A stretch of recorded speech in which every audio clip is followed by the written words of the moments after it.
That's your sign there. You guys are so good. Okay. All right, we'll bring our meeting to order. We're delighted to be in the land of the Toby Tigers, and we see you all there, and we look forward to hearing from you. And I'd like to thank you all for hosting here and for Mr. Digert for arranging the weather. I really appreciate that. Yes. And I hope it was outside recess day for everyone, because it was beautiful. So with that, we'll turn it over to our superintendent for some. Well, thank you, Dave. It's great to see you. Big shout out to the PTSO in the back. Thank you so much for the spread. Really appreciate everything you do. Can't do it without you. Again, great to see all of you here tonight. I want to welcome everyone watching our live stream this evening as well. Very excited to be back at Toby Elementary. And definitely looking forward to the reports we will hear later in the agenda. We are celebrating Reading Month. March is Reading Month here in Vicksburg Community Schools across the state. So hopefully, to all the trustees, hopefully you have a good book that you're planning on finishing this March so that we can all show how important it is to read on every single day to read, right? Yeah. You all love reading? Come on, give me some here. All right. I'm reading a roll. Good. I just want to let the community know I really appreciate all the work our elementary schools do to celebrate Reading Month with all the great activities. So thank you to all our elementaries for all that hard work. I'm going to turn it over to our principal, Mr. Bill Digert, for some introductions. Take it away, Bill. Thank you, Mr. O'Neill. At this time right now, we want to kick it off in a fun and exciting way. I know board meetings aren't always the most tantalizing especially when we have weather like this, but we're excited that you're here tonight, and I know a lot of you are here to support the young ladies and young men behind me and Mrs. Heinzelman. So with no further ado, I will turn it over to our elementary choir.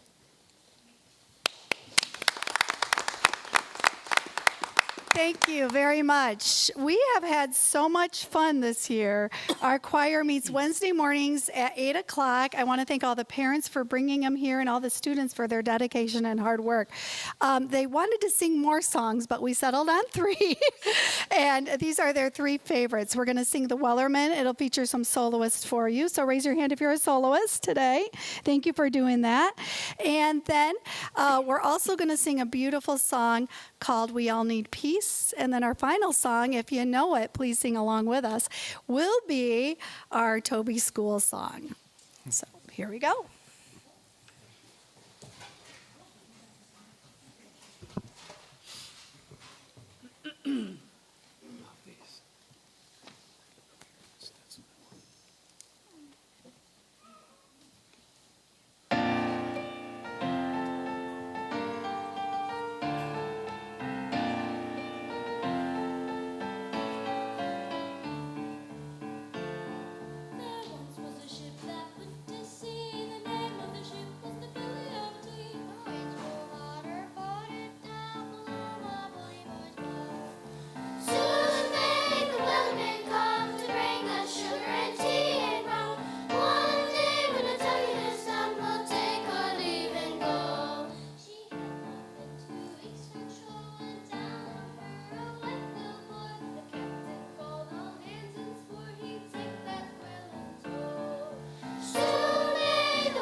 Thank you, thank you, thank you. That was marvelous. And I wish I had a choir director that would count the beats for me when I was singing in a choir. That's marvelous. Thank you. We can't see her. Yeah, we just done it so many times we have it stuck in our head. Awesome. Nice. We have it. Thank you so much, guys. That was awesome. We are the best players. You are the best choir. Yes. Hands down. Grace.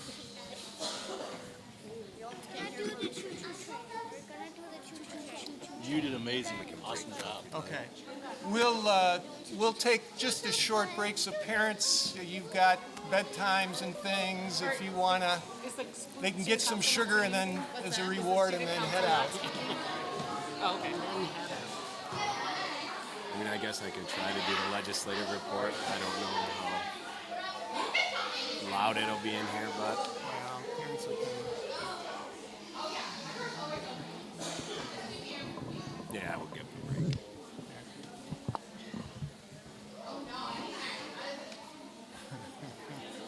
But I noticed you doing that. I went, oh, that's brilliant. 1, 2, 3, 4. Jessica just texted that we're not live, so ask. Oh, is she, I wonder if she's going to record it and then post it later. Sometimes I have to do that.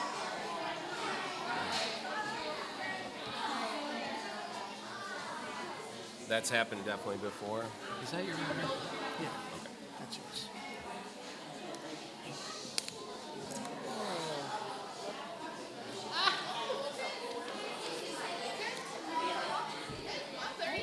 They're probably waiting for the band.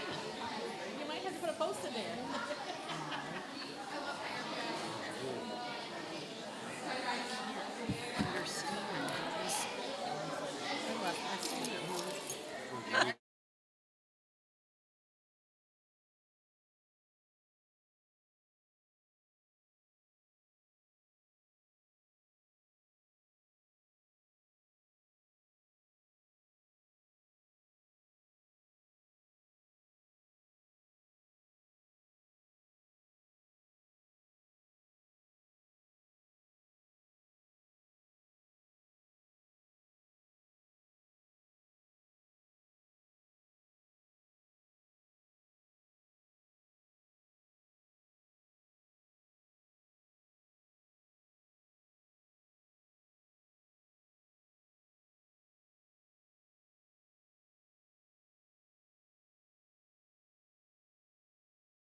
Good. Thank you. Could we use our inside voices, please? And we'll try to get underway because we've got elementary teachers here and we have to make bedtime too, right? Superintendents have to make bedtime. So we'll proceed with the superintendent's report, but families, you grab something and you can sneak on out, but we'll try to keep things moving here. Yeah, just a short report tonight, but just some important things that I wanted to highlight. In Lansing, the activity's picking up a little bit. Obviously, we have some election season going on, but at the end of February, Governor Whitmer did deliver her final State of the State address, and I just wanted to highlight a little bit of that because she did center her remarks on education policy around literacy and identifying early reading proficiency as a top priority for 2026, and just wanted to highlight some of the things she referenced in her speech, and that is in light of her releasing her executive budget proposal as well.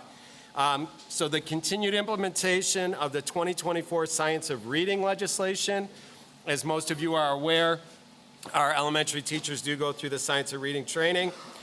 She also highlighted statewide dyslexia screening.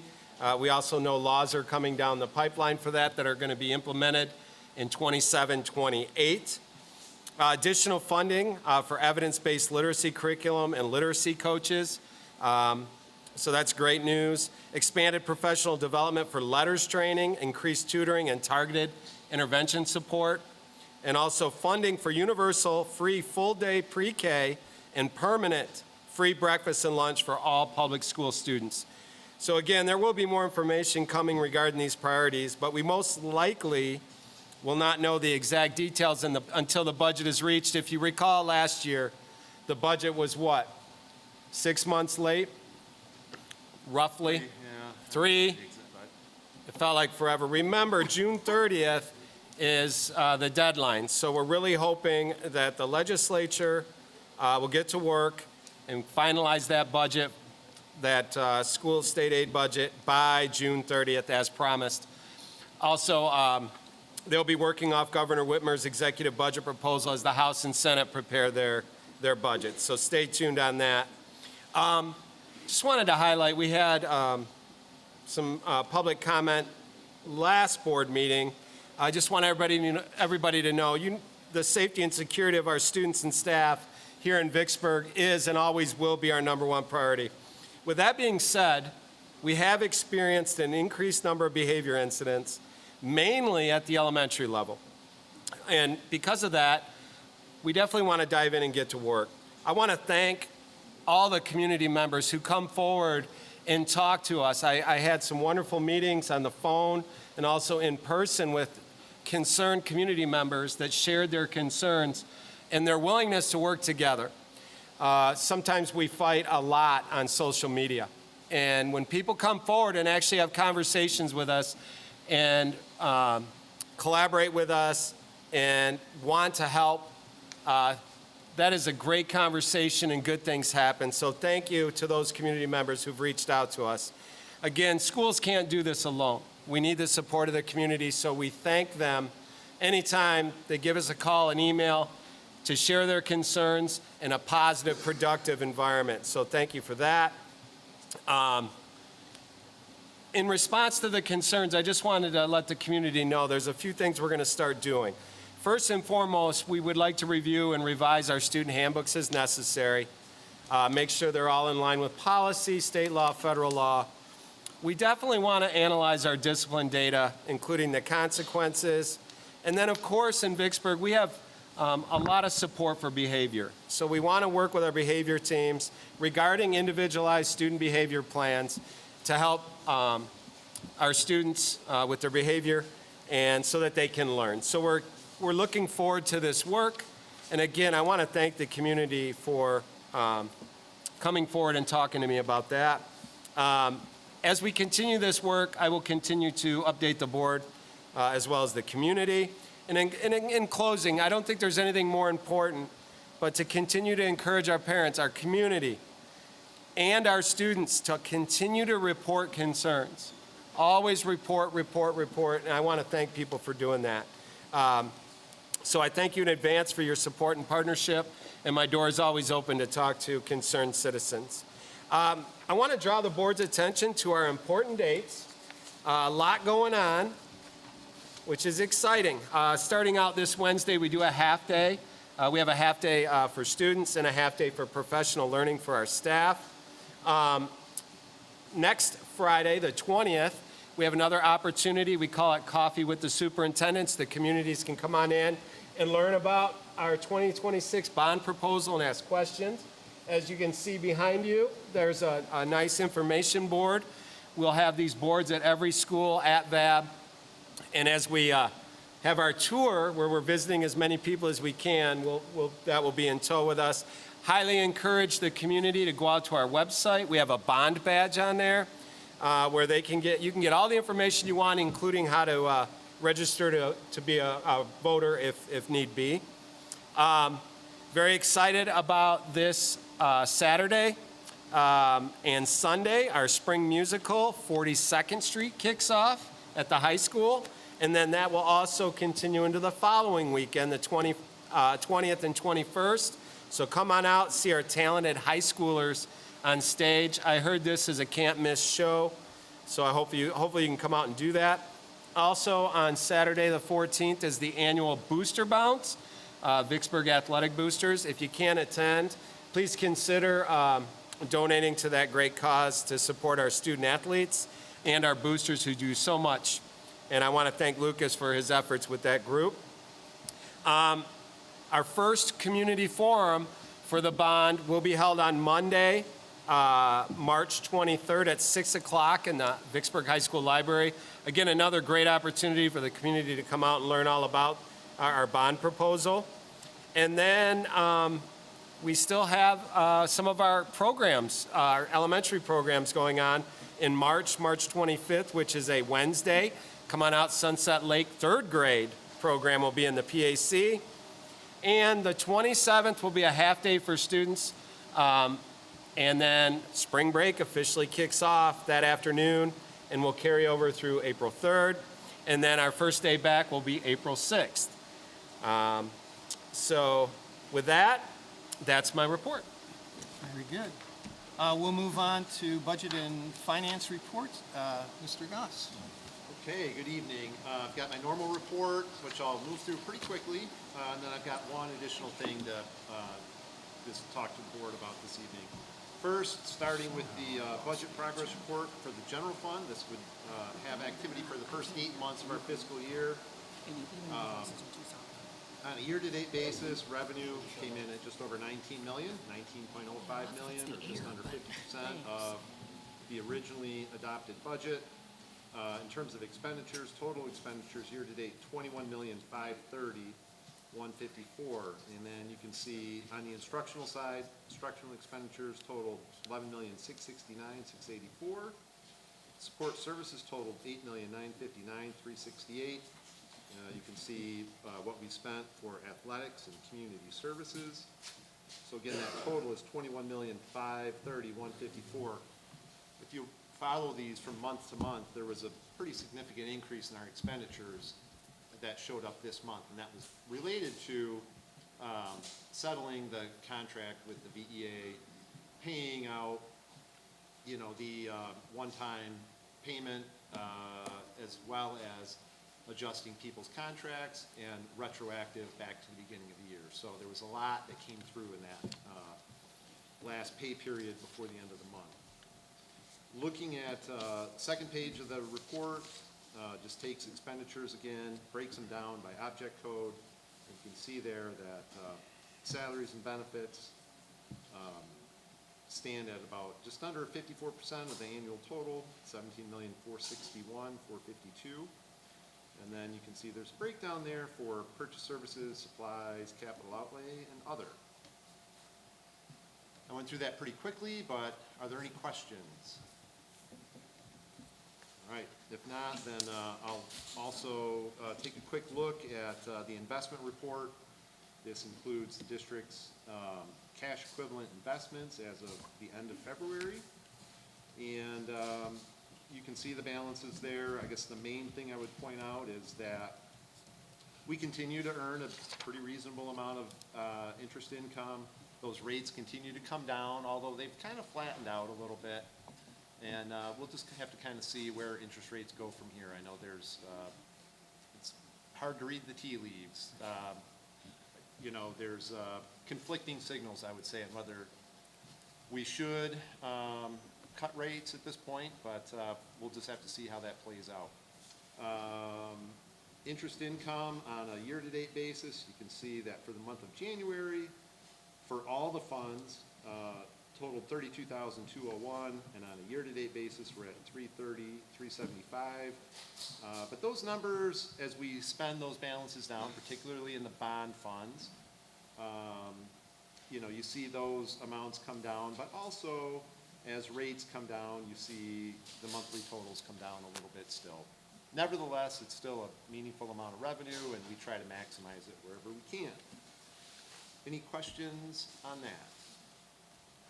All right, if not, the last item I had was just included in the board packet was a memo requesting the purchase of an additional van. So as I stated in there, we currently have a fleet of 3 vans that we use really for small group transportation, small athletic teams, anything that doesn't require a full bus.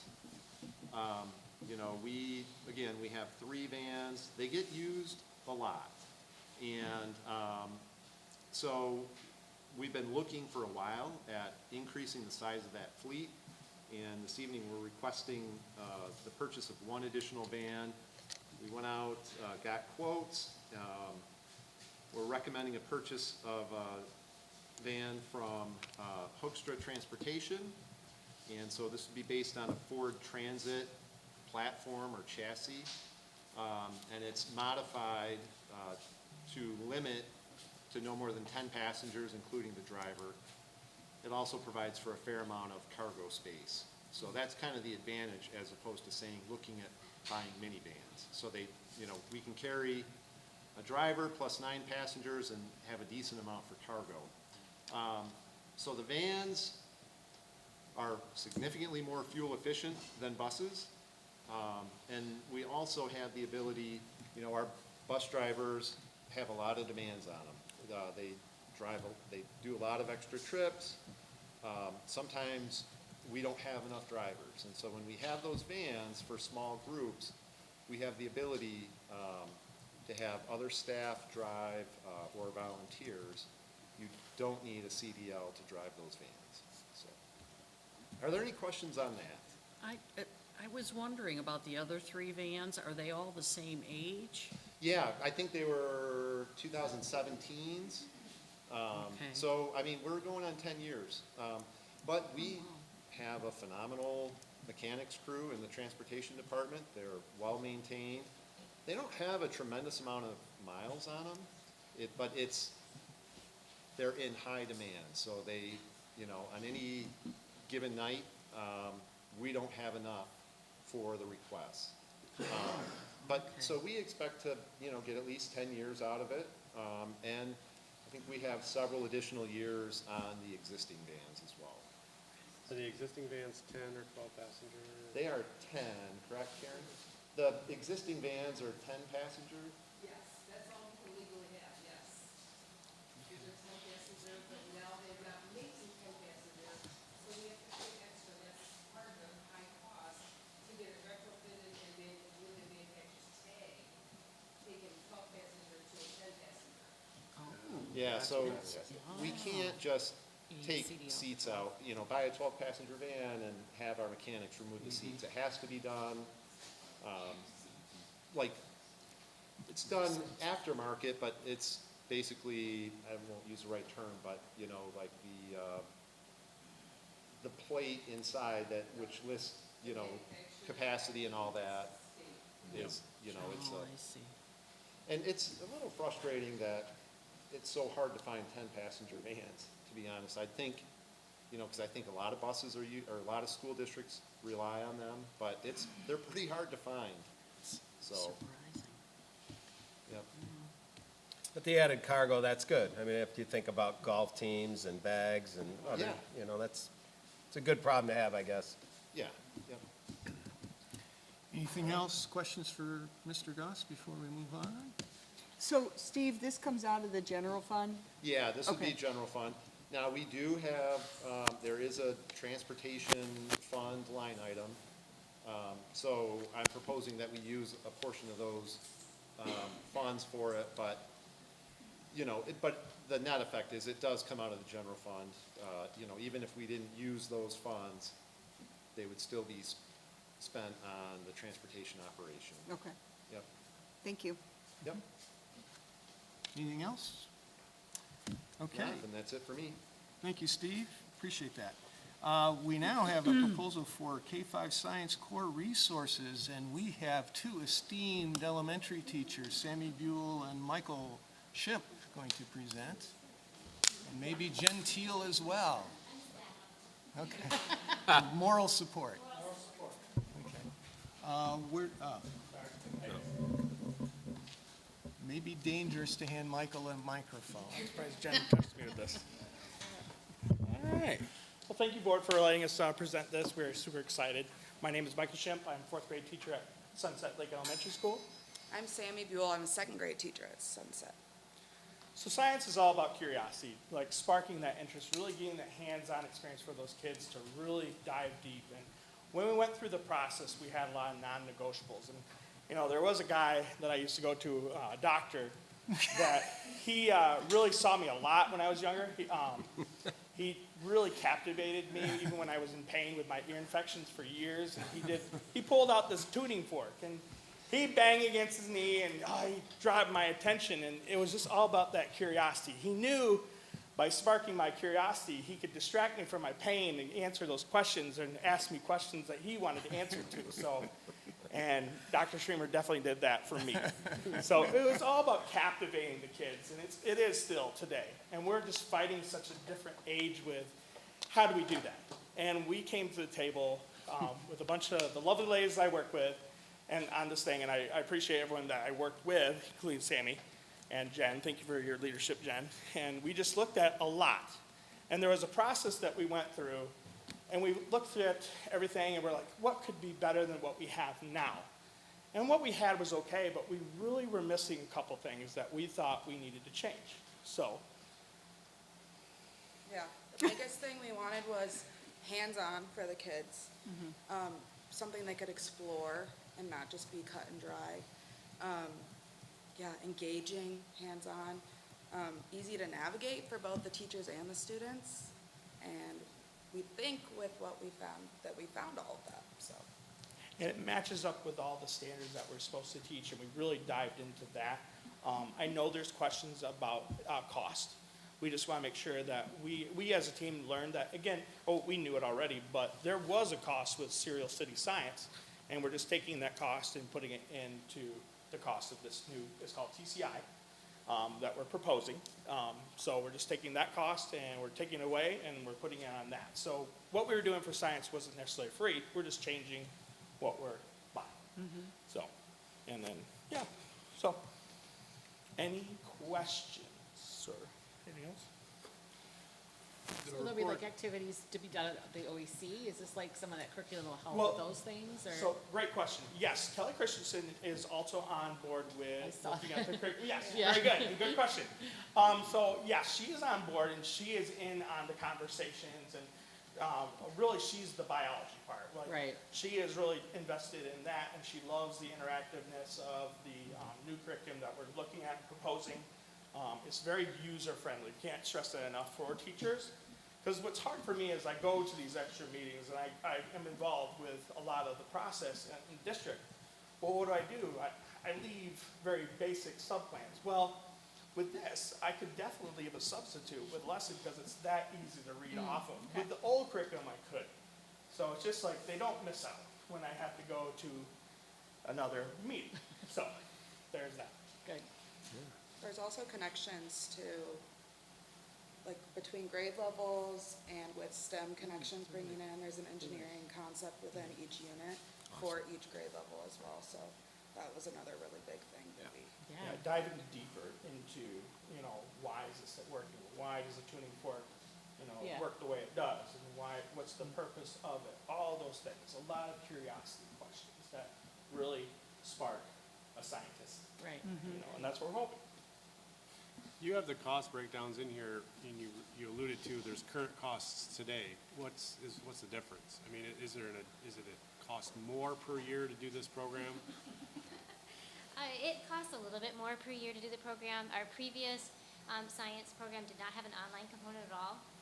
This one does, and so like Michael alluded to, you can, our plan is not to have the students necessarily online, but for the teachers there, that's a huge thing, to be able to have access to that. You didn't want to add to that? Yeah, and I want to piggyback off that. Yeah. Like with my teaching style, especially upper L, I love to run small groups and where I can dive into like a hands-on activity, like an experiment, where it's hard to have 20 to 25 kids around me showing and modeling a science experiment when I could sit down with each small group that I have in my classroom and do that experiment while they're on the Chromebook doing additional practice on their own. It gives them that focus that they need for me to really make that impact of, what are we learning today? And hitting that standard hard and, like, again, really focusing on those questions. So that's where I'm at. Yeah. So to answer your question, Serial City, we budgeted about $14,000 a year for Serial City, and so this recurring cost per year is more. But to put it in perspective, we buy licenses for a lot of our online programs. We are currently renewing our math program Agile Mind. And so for our sixth graders this coming year, it's going to be $4,400 a year just to renew those licenses. For Serial City moving on for grade level, it'll be $4,300. So it is right in line with current costs of programs. Okay. Yeah. What about training for all of the teachers going to a new curriculum? Yep, yep. So we have plans for training. TCI has included some training already since we're purchasing with the program. We'll be doing our training during our grade level, like pull-out days, what used to be called our SOAR days. And so every grade level will be trained for a half a day, and then we'll have some time to work. I think it speaks to the ease of the program that actually the training component is not particularly onerous because it is so user-friendly. It's not going to require a lot of training. And there is an option too over the summer, like us Yes. elementary teachers are definitely eager to dive in and see that online portion of it. So there are modules that we can take, and I will highly encourage my grade level team to do it just because it is so awesome. Like, I love the way it's formatted, so just allowing us to just prepare, but it's very, very helpful. So. Any other I have a question. Well, I just looked up the program myself just to see, you know, what is this? And what I found was it was very positive. So I'm in favor of it. I'm wondering do you guys know other, it doesn't have to be in Michigan, but other schools that have implemented this? Did it help their science scores? You know, did it improve? Was it, you know, do you have any idea, like, how it mattered? Well, we looked at, during our whole process of looking into all the curriculums, we looked at like what Portage was doing and what KPS was doing and all of that. And that's how we kind of picked out all the different ones that we looked at. The ones to review, yeah. And we went through 5 different ones before, and we were pretty depressed, because at first, I mean, it's just like, whoa, really cool, bright colors and all that. They really tried to grab you, but when you opened up and we started looking, it just, we were really big. And I love the leadership that we have, where it really, we don't want to be distracted by all the bells and whistles. Yeah. It's more about making that deeper connection for that child, and making it easy for the teacher, not easy, but allowing us to just have that opportunity of success to make it very impactful. Yeah. Because we want those kids to be curious. That's what science is all about, is sparking that interest. Oh, yeah. Yeah, and as you found out, TCI is nationally reviewed. It met all the criteria in our EdYes reports and everything that we had as part of our CDR. So we're really confident moving forward that this is the right choice. Nice. Anyone else? Question for them? I just want to thank you for taking the time and making the effort that you obviously have to find something good for our students. I appreciate that. We're grateful for Jen. We're grateful for our principals for all the support, getting us out. We've met multiple days, and it's, you know, it's hard to get out of our classroom, especially, you know, with just, but we know there was that purpose, and we're excited to move forward. So, I- yeah. Great community teachers. I guess I should, for the public's benefit, that you don't just sit down with a vendor and have them give you a sales pitch. There's a whole process that Gentile has, and that we've been doing here ongoing, to really assess what the needs are, to have a very thorough kind of vetting process. And it's not just, oh, let's make a decision this afternoon, and whoever brings us the nicest lunch. Right. You know, so. Lunch is good. So that's really good. And I guess I have one last question, Mr. Shemp, is do you do your lessons in a Donald Duck voice? Uh-oh. I do a bunch of I know, I'm pretty loud. That's why, yeah. Because So- I didn't know if you recalled that part of an ear exam, was the Donald Duck voice, so, okay. Do you I remember you do one. Yes, that's what I'm asking, yeah. All right. We got a challenge here. My ear hurts. Who does it because best? of the ear infection, not- All right, we better move on to Mr. Dygert here, if we have no other Thanks for your questions. time. Thank you, guys. Thank you.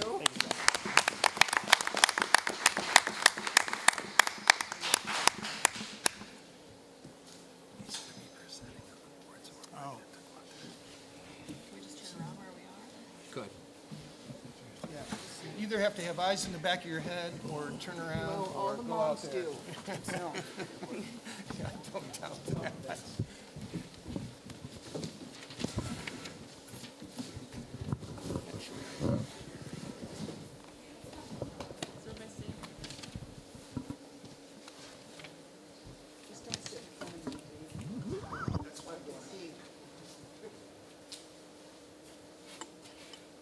So before we get started, this is totally impromptu.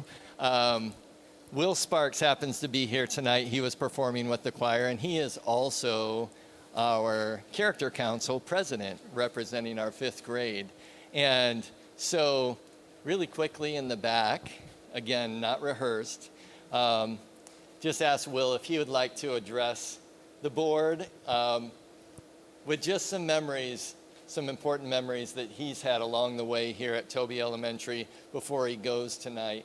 And in talking to his dad, he said, well, Will's an actor. He'll come up with something. So, like I said, I'm totally putting him on the spot, but because he's here, I'd like to give him the opportunity to address you. Give him the microphone.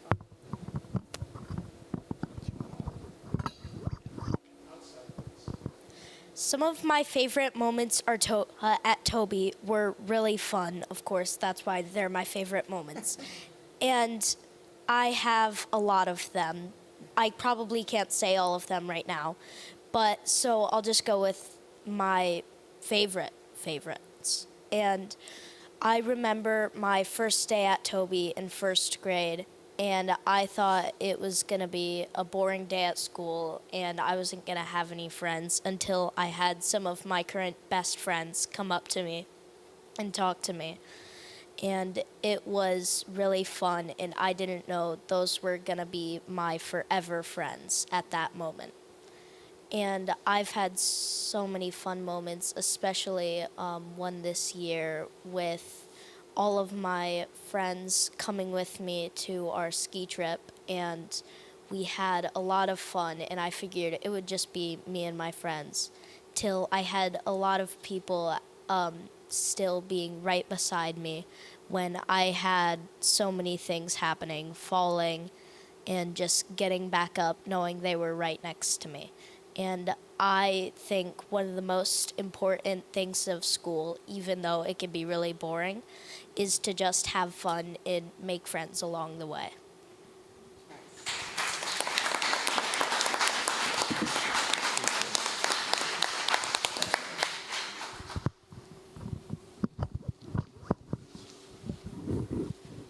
Not bad for being unrehearsed, huh?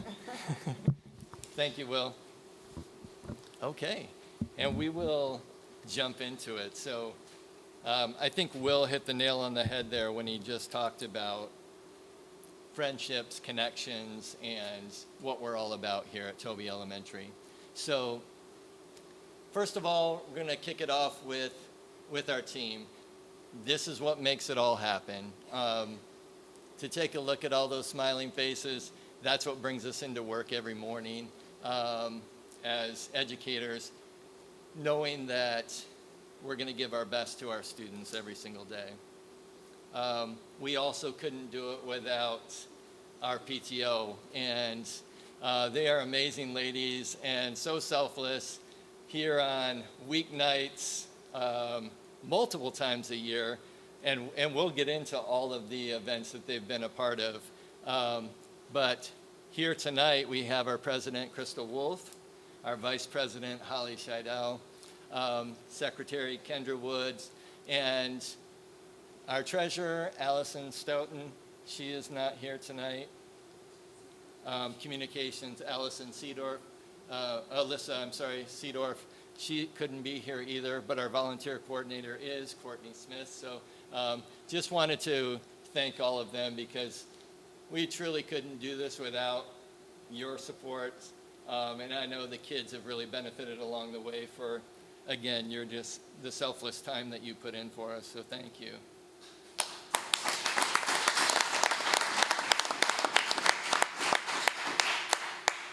This is just highlighting some of the events that they've been a part of, and this is just some, but summed it up by Better Together.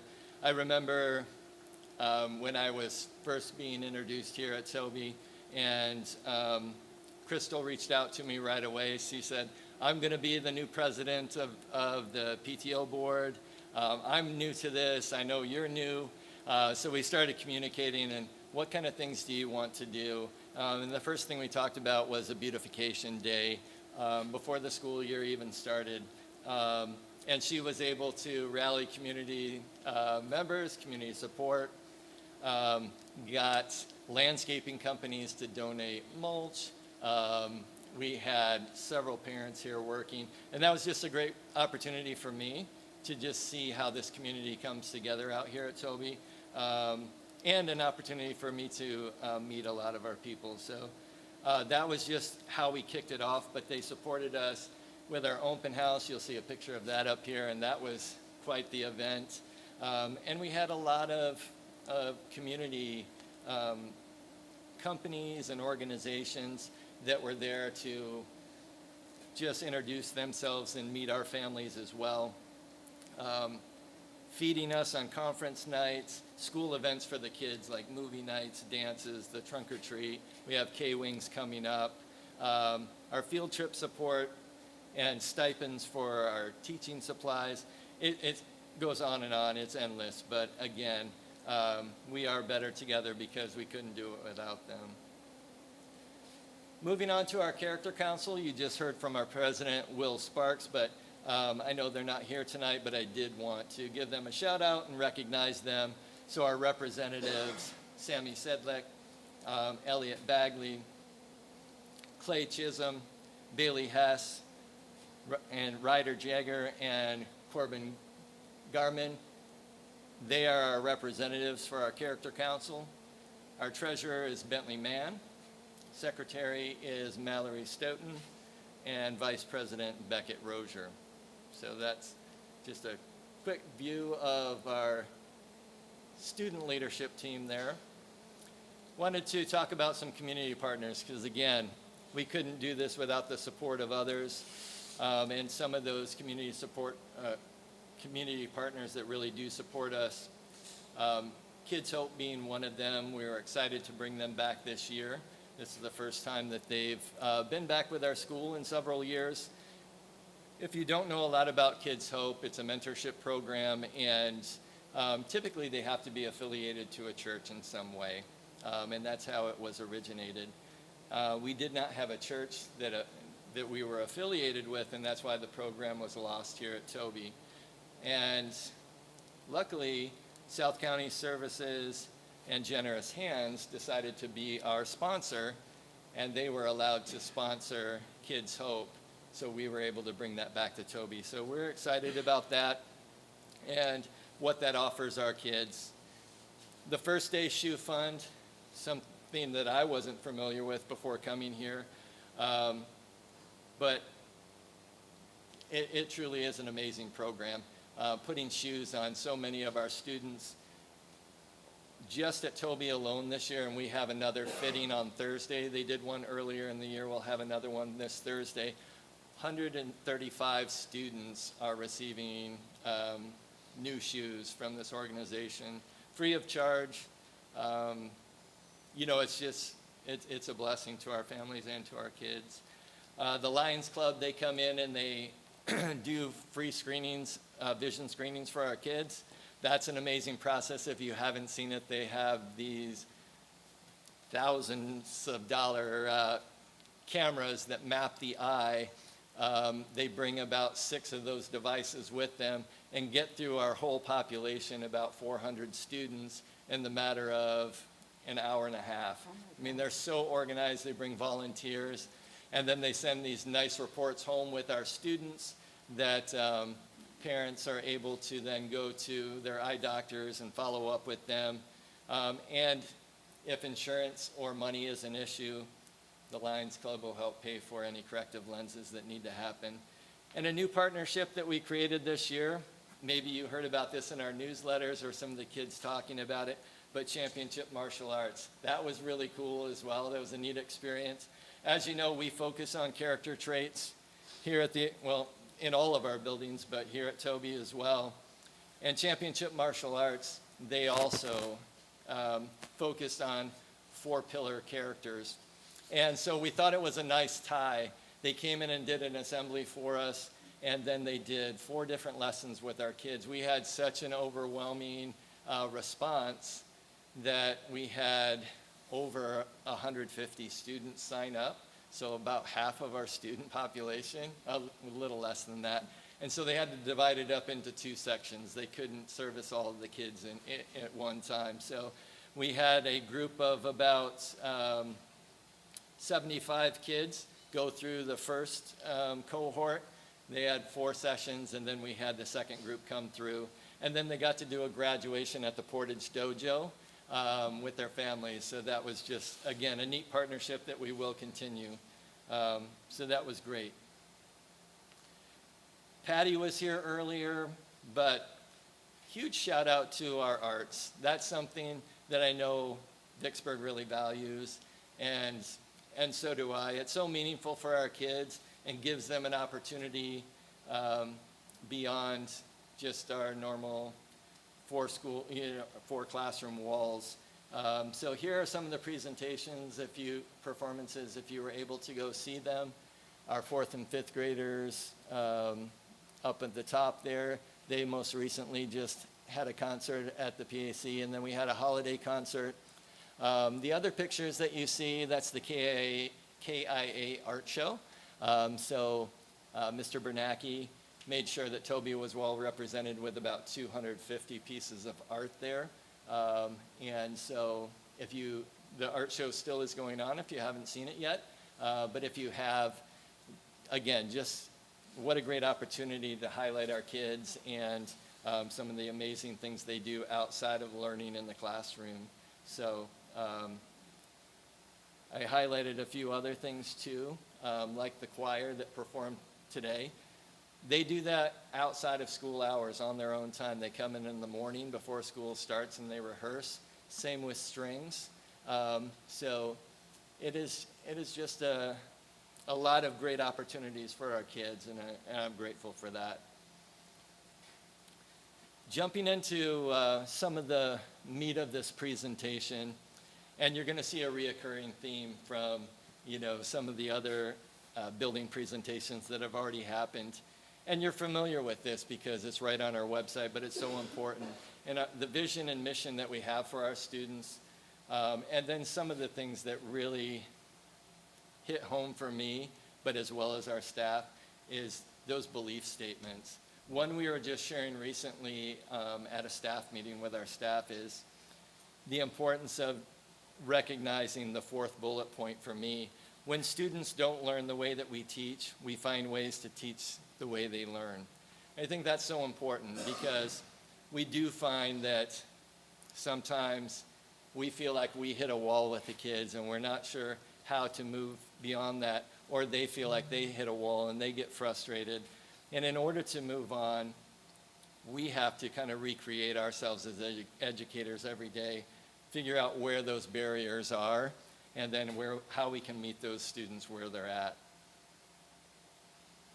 This is another slide that, again, you're pretty familiar with, but just in talking about educating the whole child, three big components of that: the academic, the social emotional, and the health and wellness, all under that umbrella of MTSS. You'll see the CASEL competencies right next to that, a big part of our SEL work. So jumping into the academics, again, this is how we operate. Key principles for professional learning communities. I'm so proud to be a part of a building in a district that invests in this because it's so important. Collaboration with our educators. We couldn't do our work without great systems and without great people collaborating. So this is kind of at the foundation of all that we do, all of our work. And all of that, of course, starts with quality Tier 1 instruction. So you heard that presentation tonight about the new science curriculum. And that's exactly what we're talking about. We're continually looking at our Tier 1 resources and what we do as educators with our Tier 1 instruction. And what I mean by Tier 1, if you're not familiar with that term, that's our core instruction. High quality research-based teaching that every student receives. Now, if you look down at that second statement there, that proactive growth, by making our initial instruction really strong, hopefully we're reducing the number of students that we have to intervene with. But we're allowing the kids time to master those grade level standards in real time. Our intervention process is so important, and you're going to see that in just a moment here. We use regular formative assessment, and those formative assessments are just pulse checks on our student learning, how they're doing, so we know how we can adjust our instruction in the moment to meet their needs. And now we'll talk about the PLC process. A lot of people, when they hear the PLC process and think about the collaboration, only think about the intervention side of things. But I wanted to highlight both, because not only do we talk about what it is we want our students to learn, and making sure in that those PLCs that we're very aligned in our classrooms. We have 3 sections of each grade level, and so we want to make sure that those classroom teachers are all aligned, so that no matter what classroom you're in, you're getting that quality instruction and everyone's on the same page. How will we know when they learned it? We just talked about that formative assessment and sharing data. So they're bringing student data to those meetings, to the table, to talk about how our students are doing and what we can do to meet our kids' needs. Now, this is the part that people are familiar with, I think. How do we respond if they don't know? All right, that's the intervention process. Intervention is happening in the classroom, both Tier 2 and Tier 3, and also we have some amazing interventionists that we do have pull-out groups that they have the opportunity to work with our kids and intervene as well. But we take that a step further, because our students that do have it, we want to make sure that we're extending their learning as well and giving them an opportunity. So those extensions are so important too. We don't stop at proficiency, right, and just say that's good enough. In the PLC process, we want to continue to challenge. And I used part of our Toby way here. We want to yearn to learn. We want to make sure that they're striving to advance themselves beyond just what is proficient. So here I wanted to talk about that, because Toby was recognized, now this is on last year's data, 528 out of 1,475 ranked schools in the state of Michigan, so in the top 40th percentile, which is fantastic. But again, you know, if we're talking about proficiency, I don't know about you, I'm a super competitive guy, and I'm going to continue to strive to push us, and I know our staff, I see them nodding their heads, they're going to continue to push too, because if we can be 528, why can't we be 100 out of 1475? Why can't we be 75th? You know, so we're going to continue to push ourselves. We're not going to be satisfied with being good. We want to be great. Looking at some of our data, and this is some of that data that we're talking about when we're in PLCs and we're meeting. Now, we're looking more at formative data there, because those are those data pieces that we can really make instructional decisions on. A little harder to make instructional decisions on some of these more macro views of data, but still very important. What I wanted to highlight here, you all know that the iReady platform is brand new to us this year and a brand new screener, but I wanted you to look at, you can see the BOY, MOY, so beginning of year data versus middle of the year data. We will take this benchmark assessment one more time this year, so that'll be the EOY, the end of year assessment. But if you just look at the growth, and that's really what we're focused on right now, is that growth measure and how we're improving. And you can see across every grade band the level of improvement that kids have made, where you see that green bar continuing to grow and the red bar continuing to shrink. In kindergarten, not even seeing any, which is fantastic. So, and only 2% of our students still there in first grade. So remember again, when you're looking at this data, that if they're in the green, they're already hitting those end-of-year benchmarks. If they're in the yellow, they're on track because we haven't hit the end of the year yet. So look at those bands and see all the green and yellow. That just tells you how many of our kids are not only on track or have already met those standards and will just continue to push forward. That is our reading data, and this is our math data. Now our math data, although, and it did show that that was a little lower in our M-STEP scores as well. But if you look at the overall, although we have a little less green, we still have a lot of yellow. So the red bands are still very small as compared to the reading, which is fantastic.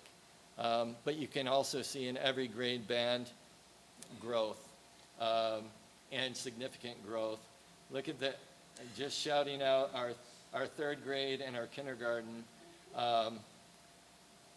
Looking at the beginning of the year, 18% of our kids were in the green, meaning they were already hitting kind of end of year benchmarks. And to see that growth to 42% mid-year, and looking at third grade going from 15% to 42%. So just fantastic work, and that's the kind of growth we love to see. Looking at M-STEP data, again, we haven't taken the M-STEP yet. When we return from spring break, we'll be taking the M-STEP this year. So this is based on last year's data. But just to give you a comparison, because percentages don't really mean a lot, but when you're comparing us to the state as a whole, I think that you'll be, really happy to look at that, and you'll see the Toby comparison to the state. This is in ELA. And this is capturing all the students that are either advanced or proficient. So in third grade, 52% of Toby students were advanced or proficient as compared to the state at 39%, and so on. I won't read through all the percentages, but you can see 56, 42, 49, 44. And similar with the math data. Again, we are definitely performing better in ELA than we are in math. And so we know areas that we want to focus as a staff. But still, as we're looking at ourselves compared to the state, in all three grade areas or grade bands that we take the M-STEP, we outperform the state. So although we feel like we still want to grow and we still have room to move, we are outperforming, the state as an average. So we were excited about that. Bill, can I ask you a question? Absolutely. Go back to that. Yep. So the state, I've said this multiple times, and the board has heard me say this too. I don't really like it that we compare ourselves to the state, because I think Michigan is just performing very badly. So what are your thoughts, though? How do you think, or what do you need to, I guess, accelerate the growth, Mr. Competitive? Yeah. I'm asking you. Yeah, absolutely. So that, we can support these students to, who cares what the state did?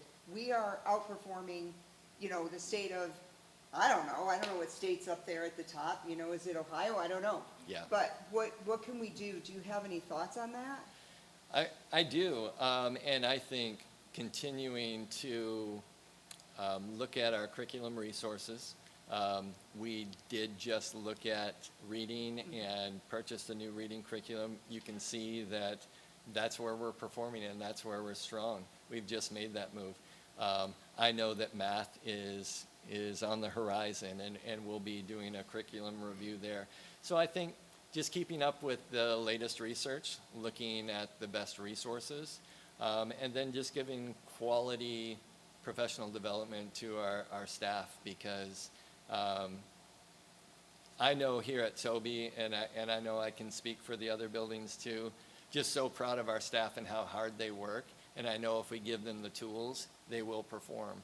So I think it's just a matter of continuing to go through this process that is well established and in place here, and continue to look at the latest research and the latest materials so that we can equip our teachers to make sure that they have the best tools in their hands to lead our kids. So, and I'll do my part to make sure that they're getting the professional development they need, the encouragement that they need to continue to improve these scores, because I agree with you. We don't want to just be good, we want to be great. I think it's good that we are outperforming the state, but we don't want to stop there. Yeah, okay. Yeah. Wanted to highlight some other just great things about Vicksburg and the opportunities that we have here at Toby. The Outdoor Education Center, that was brought up in the science proposal tonight as well. You can see what an awesome facility, and I know that there are plans right behind me in the bond proposal to improve that even more, which, would be amazing. It's a beautiful piece of property. I've had the opportunity to go out there with our kids and just see the learning that happens. And it's exciting. It's exciting to have a teacher dedicated to that. My understanding is that the classroom teachers used to have to go out and lead that instruction by themselves. But now to have Kelly out there, as well as the classroom teacher coming and collaborating together and seeing the power of that, it's been really dynamic. It's been fun for me to see. And I've just highlighted some of the benefits of just, our kids moving beyond just that textbook in the classroom and becoming stewards of our environment and things like that, and how they play a part of all of that. So I think it's just an awesome opportunity for our kids. Looking at our attendance, again, we couldn't accomplish what we do without our kids being here and in front of us. And so we've put a lot of emphasis on that and making sure that our kids know the importance of being at school and that they want to be here. You've heard other buildings talk about it, but that really comes with connection. If they feel connected to the school and they feel a part of things, just like Will said earlier, they're going to want to be here. And I know some of those things are outside of their control, but the more a child is nagging on mom and dad to get them at school, get them to school, they'll be here. So looking at 24-25 school year, our daily attendance rate was 96%. This year, we're at 95%. So holding strong. Now our chronically absent, so that's in the bottom here. The way that this is broken down is not to say 85% of our total population have missed 5 or more days, but this is saying 85% of our chronically absent students, okay? So out of this year's data, if we have a daily attendance rate of 95%, so that 5%, which are considered chronically absent, 74% of those chronically absent kids have missed 5 or less days. 21% have missed 6 to 9, and then 5%, 10 or more. Again, of that chronically absent, not our overall population. Some of the things that we've done to tackle that and to make those connections are having attendance challenges. So that is a part of every morning's daily announcements. We have an attendance tracker. We have a traveling trophy that goes around in classrooms, so you can see that's Mrs. Wester's class there holding up the trophy. Last week, they had perfect attendance every single day last week. So several classes during the week had perfect attendance on a day or 2 days, but they had perfect attendance all 5 days. So they have the weekly trophy each week it travels. Treats go along with that, so that's a little motivator as well. And then at our Toby community, our end of the month recognition assemblies, we recognize all of our students that have had perfect attendance in front of their student body, and we send certificates home with them. So that's an exciting time to recognize and celebrate them, and we see it having an impact. when we talk about social emotional learning, positive behavior supports, you probably have heard the acronym PBIS, and this is what it stands for, Positive Behavior Intervention and Supports. And these are just some of the things that we have in place there. Again, not to read through the list, but just to highlight a few. Talking about our building-wide expectations. So when we come into school, just teaching what those common area expectations are, whether it be our cafeteria or being in an assembly, walking through our hallways or in the bathrooms, on our playgrounds, and then revisiting those after breaks. So when we came back from our holiday break, making sure that we revisit those and reteach those, because if they're going to be an expectation, we want to make sure that our kids are well informed and know exactly what we expect of them. We teach and model lessons just like we would academic lessons. And that's where we move the needle with behavior. Kevin was talking about that at the beginning of the day, and that's what we'll continue to do. Treat those just like academic lessons and teach those behaviors that we want to see. But we also want to recognize our students that are doing that well with Tiger tickets, recognition announcements, Students of the Month. Again, they're recognized at our recognition assemblies. Having character trait lessons. So this has been a fun opportunity for me to get into classrooms and just share stories that are related to character traits and allow our teachers to go out and do learning walks of each other. So they get to get into each other's classrooms and see what's happening and great practices happening either next door or at a different grade level, while I have the opportunity to share a lesson with their kids and get to know them on a different level. So that's been a lot of fun too. Calming corners, zones of regulation, you've probably heard a lot of these. All of these are proactive strategies that we're using to make sure that we're addressing those behaviors and improving those as we move forward. You see it on the wall as you come in, but a big part of Toby is the Toby way. Actually, I have to laugh when I first arrived. And before I even started, it was the summer, and the kids hadn't met me yet, the families hadn't met me yet. Mrs. Wester reached out to me, and she said, the big read machine is going to be at Toby Elementary. How would you like to come out and, be on the bus and just meet some of our families? I said, I'd love to. What a great opportunity. So I came, and I had one of our 5th grade students come up to me, very seriously looked me in the eye and shook my hand and said, Mr. Dygert, he was like, I just want to know 2 things. Are we still going to have the Toby Way? And are we still going to have Toby Community? And I said, that's what we're all about, isn't it? That's not going away. And he said, good, because I already had some posters made, and I was going to do some proactive protesting if that was going away. So, and he was performing tonight as well. So we have some great advocates in our student body, but it means a lot to our kids. It's something that is at the core.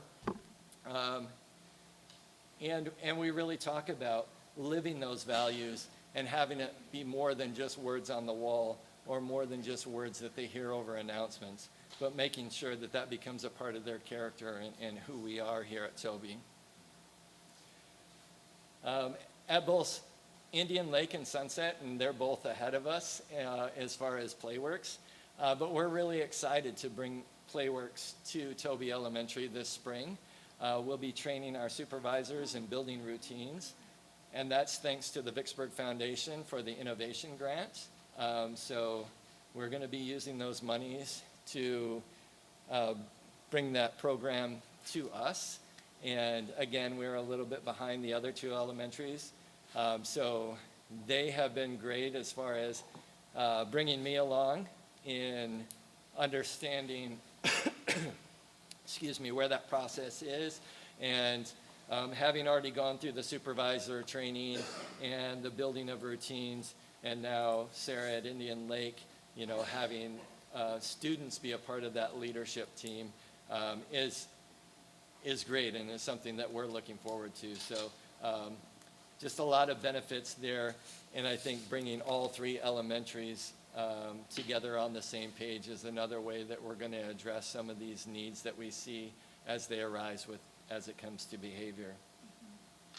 And then finally, looking at that last circle in the whole child is our health and wellness.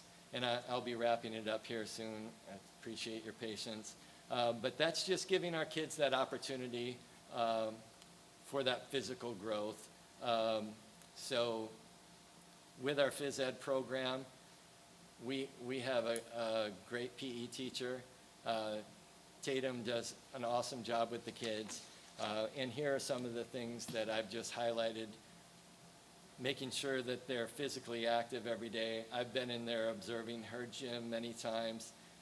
Pacer test, mileage club, field day, we haven't done that yet. The Kids Heart Challenge is happening right now. Those are just some of the things that our kids are being tasked with. You can see along the wall here all of the poster boards that are signed by the kids, starting out with 3-minute runs, 5-minute runs, 6, 7, 10-minute runs. So those kids that are running, and once they meet that goal, able to sign that poster. And so that's been a big part of their growth too, because that's all a part of growing the whole child.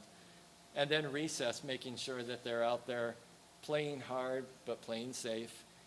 Girls on the Run, you heard Will talk about the ski trip. A lot of our kids, that's the very first time that they've been on skis, but to have that opportunity, just so cool. And then shout out to our food service department. I know they presented at a previous board meeting, but just having those healthy food choices and making sure that all of our kids are eating with the opportunity to have free breakfast and free lunch. So what a huge blessing for our kids. And with that, I'll just ask if you have any questions.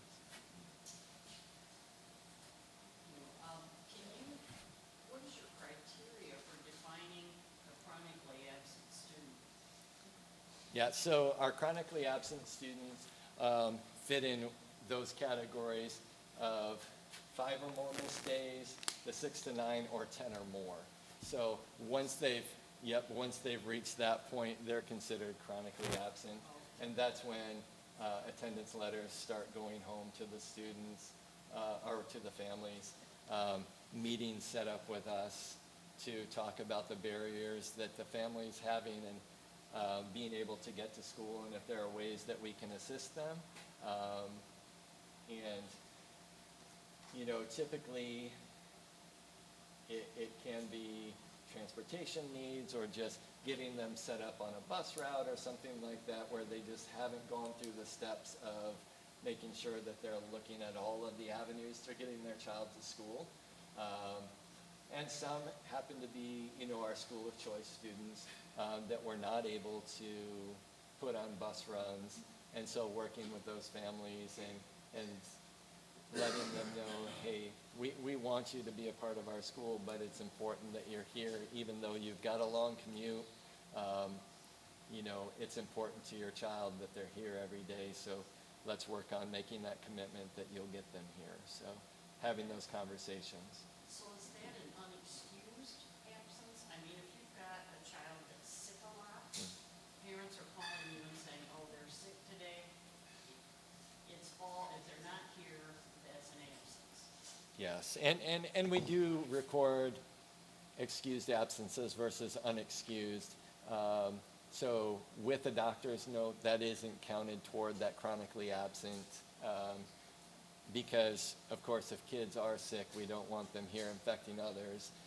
But if they call us and just say we're sick, but they don't go to the doctor and don't have a doctor's note, then it's recorded as they called us, but it's still counted towards one of those absences that would be chronically absent. Mm-hmm. Yeah, good question. Yeah.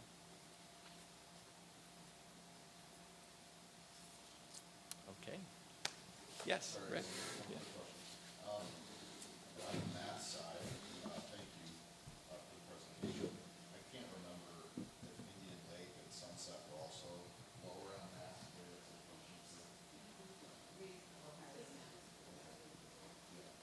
And then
think Is that's a that a very fair good, statement? I think that's very fair and a good point. So the key thing is avoiding the red. Yes, yes, yes. But Because the I- red represents 1 to 2 years behind where we project them to be by the end, at the end of the year. So, right, we do want to avoid that. So, but to see less green in math than we do in reading would kind of fit that they're different, because once a kid learns how to decode and finds books they love, all of a sudden their vocabulary gets way It does. It unlocks, yes, everything. So, yes.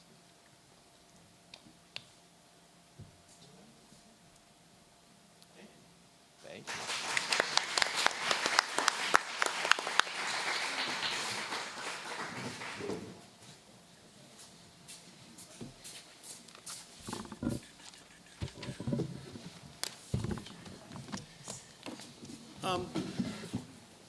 I really appreciate that you emphasize the support of the community here, because I think we do have a unique thing with the way that this community supports the schools, and it's fun to see how things come full circle. And I don't know if many people know this story, but I have some inside information. So Generous Hands was looking at ways to try to help the folks that they help a lot, and it came up that Toby had no longer had a Kids Hope program.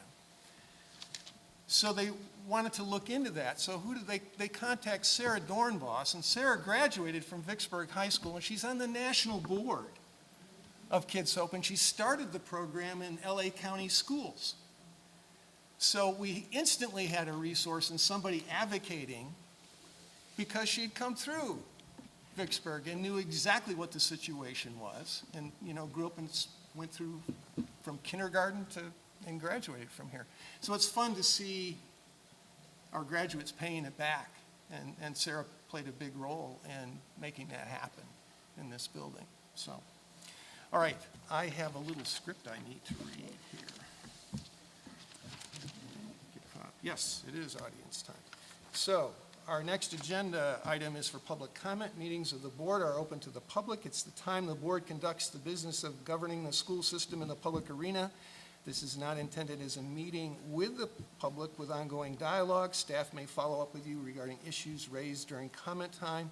Please exercise decorum and respect laws regarding privacy and defamation. Please do not refer to students by name, and speakers are limited to 3 minutes. And Tamara will give 1 tap when you have 10 seconds left, and 2 taps when 3 minutes is up. That way I don't have to stare at the clock, and I can listen in. And I believe we have 1 person who wants to address the board, and again, another Vicksburg graduate who is now a teacher.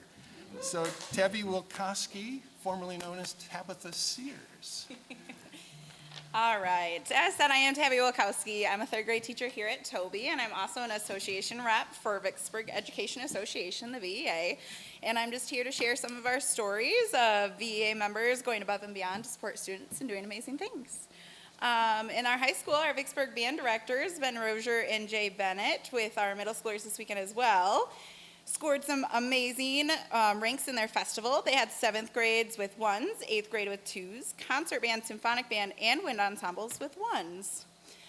In the arts as well, we have our Vicksburg choirs, directed by Dusty and a student teacher. They went to choir festival last weekend. Students represented Vicksburg well with excellent behavior. The VHS chorale earned a 2nd division rating, and 6th grade, 7th grade, and 8th grade choirs with the treble choir as well. And chamber singers all earned 1st division ratings. Then, just a little plug for the play this weekend as well. Dusty is not here because he's helping prepare for that. And if you guys can make it out this weekend and support our schools, that would be awesome. We also have Liz Pierce, a science teacher at VMS, who facilitated a great movement where a student helped to teach her 7th grade students about genetics. One of our high school freshmen has a genetic disorder called Turner syndrome. In 7th grade science, they studied this genetic, and among others, and they looked at the Turner syndrome. The student reached out to Liz to let her know that February is Turner Syndrome Awareness Month, and she asked if she could do something to educate Liz's students more about it. She coordinated with her, and they agreed to make a slideshow and presented it to all the students. It was very informational, and the students asked great questions, had great conversations, and a student got to educate other students and advocate for a topic that was meaningful. In our 5th grade, in all of our buildings, they all enjoyed that beautiful ski day on the slopes, and as Will said, it was his favorite of favorites. So it was a fun day where all of the 5th grade teachers encouraged and helped students learn how to ski. And then we have our primary librarian, Kristen Shook, who started off a very exciting March's Reading Month for us. She had a great local Michigan author, Denise Brennan Nelson. She came into all 3 elementaries and did a very engaging assembly and motivated reading and writing for the month. And that's just a couple of amazing things going on in Vicksburg. Thank you. Thank you. Thank you for that. Can I add something? Because my daughter was at the MSBOA, and it was really cool. And the judge came up afterwards and said how amazing our symphonic band is. I don't know, Rick, if you were in the room or not, but also pointed out we should pay our band directors more. and said more people should come to school boards and share good news. So it was a really, really amazing evening. That is incredible to watch them sight read stuff. It's been a while since I saw that, but it's really neat. All right, we have board action required. We have approval of the following board minutes. We have, it's item 4A, the minutes from February 9, 2026. I'll entertain a motion. So moved. Are you doing this together or doing separate? I was going to do them separately. Okay, that's fine. Okay. Moved by Tina? Yeah. Support. Ron, Support by second. Lisa? Oh, okay. We'll get you next time, Ron. All in favor? Aye. Opposed? The next item, 4A2, is the minutes from February 16, 26. Motion. Motion by Lucas, Support. support by Ron. All in favor? Aye. Opposed? No. Item 4B, approval of the K-5 Science Core Resource. So moved. Second. Moved by Tina, second by Lucas. All in favor? Aye. Opposed? Item 4C, approval to purchase a 10-passenger van from Hoekstra Transportation for $71,500 using Section 221 District Transportation Funds. So moved. Moved by Tina, Support. support by Stephanie. All in favor? Aye. Opposed? Okay. Next item, 4D, we have first reading of several policies. Some of them is rescinding that, just so the public knows. All of these policies were related to non-discrimination, equal employment opportunity, and anti-harassment, and they tried to streamline all that, so it looks like a whole bunch of stuff. Some of it is repetitive for different employee groups. And with the board's permission, if we want to do items 4D 1 through 14, we can do so. Before that, I have a question for you. Yeah. So this was like 120 pages of information Yes. on policies. Did our policy committee review this, or this came directly from Neola, so you didn't need Yeah, to? we have two kind of things that operate kind of parallel. There's stuff that we take up as a policy committee. We did not. This was coming from the attorneys looking at the various things that we're required to do at various levels to make sure we've got it streamed. So this was not generated from the policy committee. This was generated from Yeah. True. Right. Tamara and I did meet with Chris Rice from Neola. Neola. And if Okay. you go through and look at the changes, a lot of rescind and a change in address of the main office of OCR, I believe from Cleveland to Washington DC. And so a lot of that is just reflected in those policies. But as far as the language goes, nothing changed. Okay, Yep. okay. Yeah, and when those are in the board packet, you'll see Yeah. highlighted things or crossed out things, so that that tells you what's changed, what additions or subtractions that you have.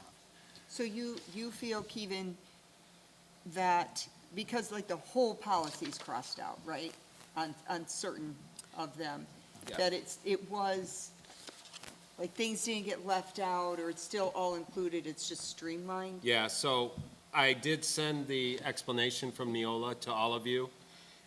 When you see that whole thing crossed out, it's been moved into another policy. Okay, It hasn't just disappeared, I guess is my point. And then we ask Chris on all of those. So when he's presenting it, he's telling us exactly what's going on. okay, Yep, gotcha, thank you. you're welcome. So I will entertain a motion. So moved. So Tina Support. and Lisa. All in favor? Oh, I have to do roll call vote, I'm sorry. Roll call vote. Stephanie? Yes. Lucas? Yes. Lisa? Yes. Tina? Yes. Ron? Yes. Rick? Yes. And yes. Nice to knock off 14 things. Okay. 4E is second reading approval of the following policies, and this was what's that called, earned time? Yeah, ESTA. ESTA, I couldn't remember what ESTA stood for, okay. it was Sick time accrual. Yeah, sick time accrual, good. So that's policy 1430 and policy 3430, we'll take them together with the board's approval. Motion to approve? Motion by Lucas. Second. Second by Rick. All right. Stephanie? Yes. Lucas? Yes. Lisa? Yes. Tina? Yes. Ron? Yes. Rick? Yes. And yes. Motion carries, and with that, we're adjourned. Has the sun set yet?